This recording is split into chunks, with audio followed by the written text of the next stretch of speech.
नमस्कार साथियों, जय हिंद। आज इस देश के प्रधानमंत्री का जन्मदिन है और मोदी जी के जन्मदिन पर इस देश का प्रत्येक युवा बेरोजगारी दिवस मनाने को तत्पर है। आप समझे कि मोदी सरकार की क्या नियत है कि वो आप लोगों को रोजगार देने का काम करे, क्योंकि अगर मोदी सरकार की नियत होती है कि वो आप लोगों को रोजगार दे तो वो आज इस देश में सबसे ज्यादा बेरोजगारी खड़ा नहीं करती।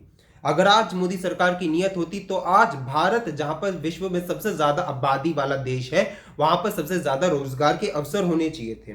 अगर आज मोदी सरकार की नियत होती कि वो आप लोगों को रोजगार दे तो आज जब चुनाव था तो समय वो ऐसा वादा नहीं करते कि 15-15 लाख रुपए आपके खाते में यूं ही आ जाएंगे, और जब चुनाव खत्म होता है तो गृह मंत्री अमित शाह कहते हैं कि ये एक चुनावी जुमला था।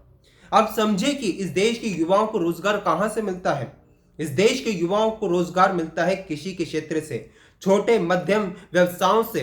इस देश के युवाओं को रोजगार मिलता है बड़े बड़े पीएसयू से। इस देश के युवाओं को रोजगार मिलता है आर्मी से।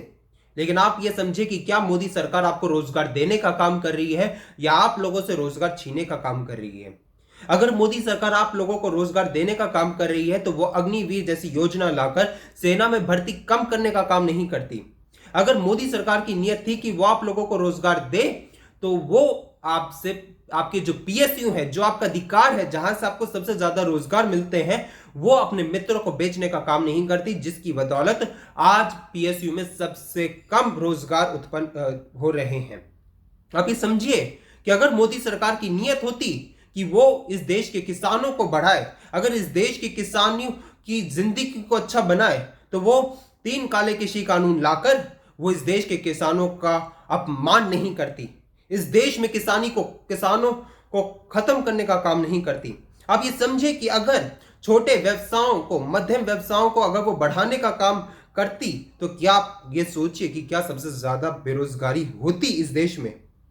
सोचिए कि क्या मोदी सरकार की नियत है कि आप लोगों को रोजगार दिया जाए, आप लोगों को आत्मनिर्भर बनाया जाए।